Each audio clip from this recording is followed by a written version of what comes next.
सरकार में मेरे साथी श्री जॉर्ज कुरियन जी, संसद में मेरे साथी श्री अडूर प्रकाश जी, अन्य सभी वरिष्ठ महानुभाव, देवी और सज्जनों, पिन्ने एंडे एल्ला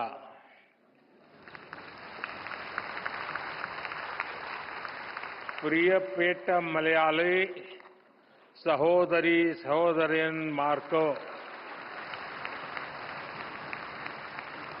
एंडे विनितमाय नमस्कारों।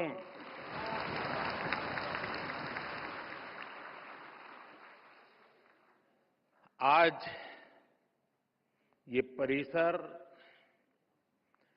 देश के इतिहास की एक अभूतपूर्व घटना को याद करने का साक्षी बन रहा है।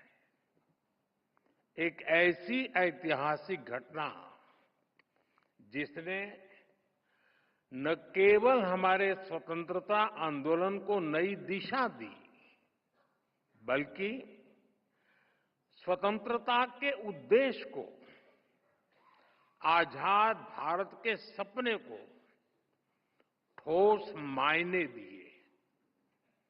100 साल पहले श्री नारायण गुरु और महात्मा गांधी की वो मुलाकात आज भी उतनी ही प्रेरक है, उतनी ही प्रासंगिक है। 100 साल पहले हुई वो मुलाकात सामाजिक समरसता के लिए, विकसित भारत के सामूहिक लक्ष्यों के लिए आज भी ऊर्जा के बड़े स्रोत की तरह है। इस ऐतिहासिक अवसर पर मैं श्री नारायण गुरु के चरणों में प्रणाम करता हूं। मैं गांधी जी को भी अपनी श्रद्धांजलि अर्पित करता हूं। भाई बहनों, श्री नारायण गुरु के आदर्श पूरी मानवता के लिए बहुत बड़ी पूंजी है। जो लोग देश और समाज की सेवा के संकल्प पर काम करते हैं, श्री नारायण गुरु उनके लिए प्रकाश स्तंभ की तरह है।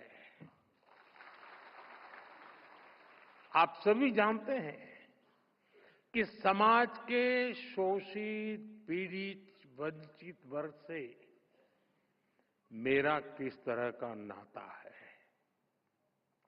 और इसलिए आज भी मैं जब समाज के शोषित, वंचित वर्ग के लिए बड़े निर्णय लेता हूं, तो मैं गुरुदेव को जरूर याद करता हूं। 100 साल पहले के वो सामाजिक हालत, सदियों की गुलामी के कारण आई विकृतियां, लोग उस दौर में उन बुराइयों के खिलाफ बोलने से डरते थे, लेकिन श्री नारायण गुरु ने विरोध की परवाह नहीं की। वो कठिनाइयों से नहीं डरे, क्योंकि उनका विश्वास समरसता और समानता में था। उनका विश्वास सत्य, सेवा और सौहार्द में था। यही प्रेरणा हमें सबका साथ, सबका विकास का रास्ता दिखाती है। यही विश्वास हमें उस भारत के निर्माण के लिए ताकत देता है जहां अंतिम पायदान पर खड़ा व्यक्ति हमारी पहली प्राथमिकता है। साथियों, शिवगिरी मठ से जुड़े लोग और संत जन भी जानते हैं कि श्री नारायण गुरु हैं और शिवगिरी मठ में मेरी कितनी अगाध आस्था रही है। मैं भाषा तो नहीं समझ पा रहा था, लेकिन पूज्य सच्चिदानंद जी जो बातें बता रहे थे, वो पुरानी सारी बातें याद कर रहे थे। और मैं भी देख रहा था कि उन सब बातों पर आप बड़े भाव विभोर होकर के उसके साथ जुड़ जाते थे। और मेरा सौभाग्य है कि मठ के पूज्य संतों ने हमेशा मुझे अपना स्नेह दिया है। मुझे याद है 2013 में, तब तो मैं गुजरात में मुख्यमंत्री था, जब केदारनाथ में प्राकृतिक आपदा आई थी, तब शिवगिरी मठ के कई पूज्य संत वहां फंस गए थे, कुछ भक्तजन भी फंस गए थे। शिवगिरी मठ ने वहां फंसे लोगों को सुरक्षित निकालने के लिए भारत सरकार का संपर्क नहीं किया था। प्रकाश जी बुरा मत मानना। शिवगिरी मठ ने, मैं एक राज्य का मुख्यमंत्री था, मुझे आदेश दिया और इस सेवक पर भरोसा किया कि भाई ये काम तुम करो। और ईश्वर कृपा से सभी संत, सभी भक्तजन को सुरक्षित में ला पाया था। साथियों, वैसे भी मुश्किल समय में हमारा सबसे पहला ध्यान उसकी ओर जाता है जिसे हम अपना मानते हैं, जिस पर हम अपना अधिकार समझते हैं। और मुझे खुशी है कि आप अपना अधिकार मुझ पर समझते हैं। शिवगिरी मठ के संतों के इन अपनेपन से ज्यादा आत्मिक सुख की बात मेरे लिए और क्या हुई। साथियों, मेरा आप सबसे एक रिश्ता काशी का भी है।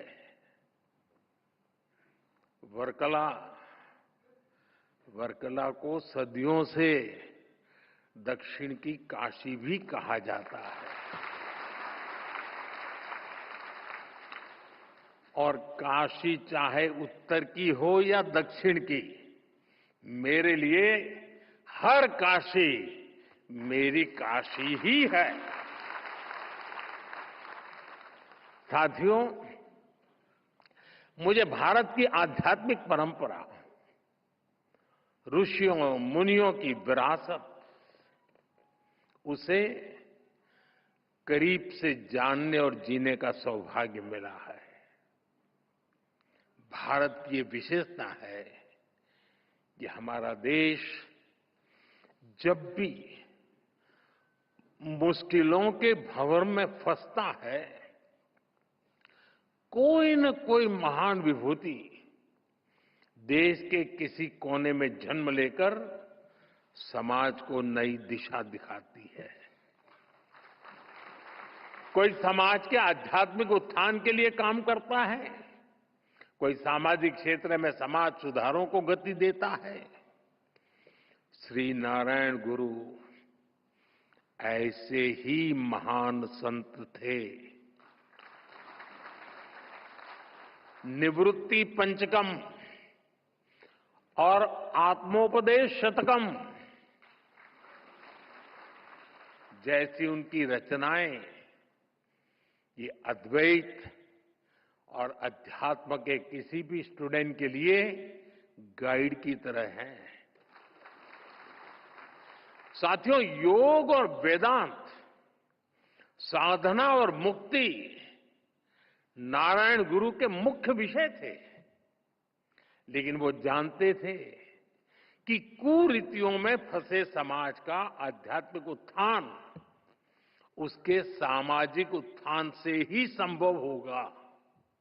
इसलिए उन्होंने अध्यात्म को समाज सुधार और समाज कल्याण का एक माध्यम बनाया और श्री नारायण गुरु के ऐसे प्रयासों से गांधी जी ने भी प्रेरणा पाई, उनसे मार्गदर्शन लिया। गुरुदेव रविन्द्रनाथ टैगोर जैसे विद्वानों को भी श्री नारायण गुरु से चर्चा का लाभ मिला। साथियों, एक बार किसी ने श्री नारायण गुरु की आत्मोपदेश शतकम रमण महर्षि जी को सुनाई थी। उसे सुनकर रमण महर्षि जी ने कहा था, अवर एल्लाम तेरिंजवर, यानी वो सब कुछ जानते हैं।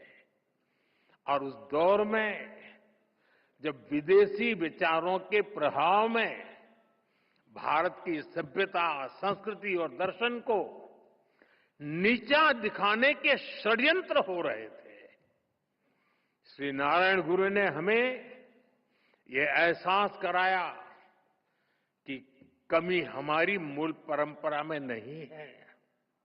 हमें अपने आध्यात्म को सही अर्थों में आत्मसात करने की जरूरत है। हम नर में श्री नारायण को, जीव में शिव को देखने वाले लोग हैं। हम द्वैत में अद्वैत को देखते हैं। हम भेद में भी अभेद देखते हैं। हम विविधता में भी एकता देखते हैं। साथियों, आप सभी जानते हैं, श्री नारायण गुरु का मंत्र था, ओरु जाति, ओरु मतम, ओरु देवम, मनुष्यनु।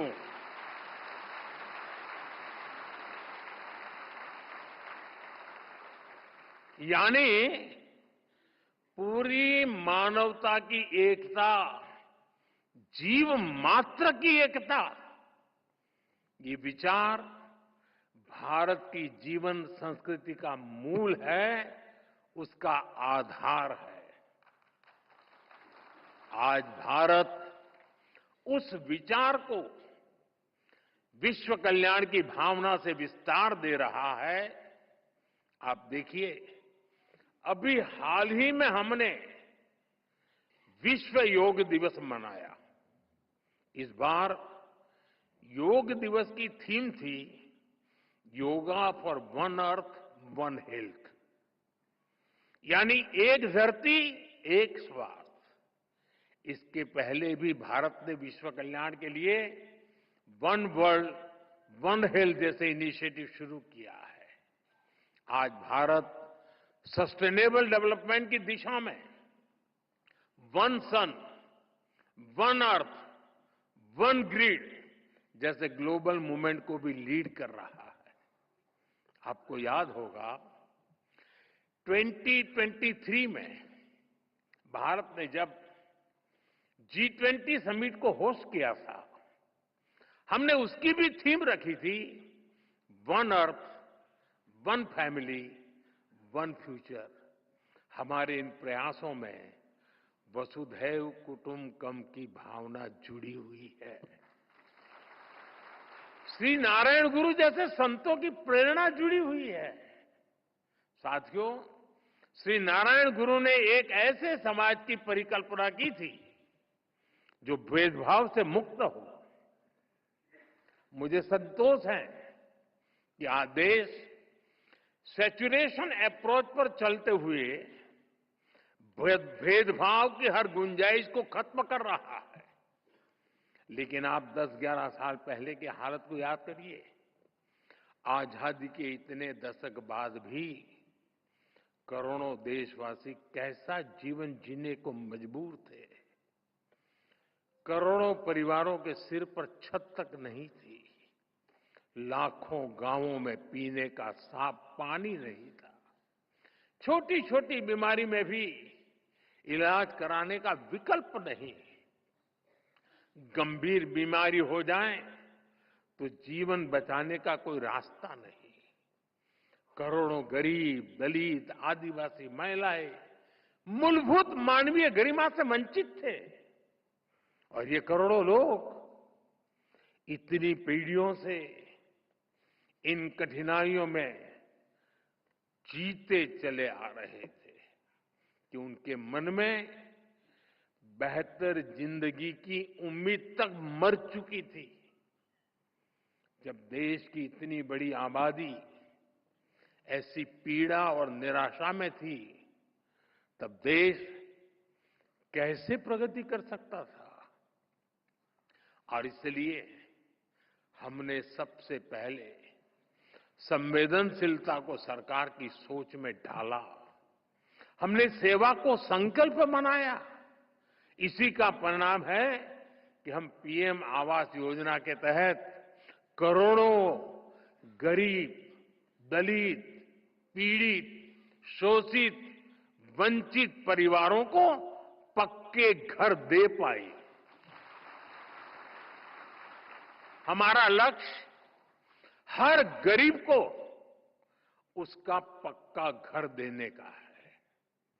और ये घर केवल ईंट सीमेंट का ढांचा नहीं होता, उसमें घर की संकल्पना साकार होती है, तमाम जरूरी सुविधाएं होती है।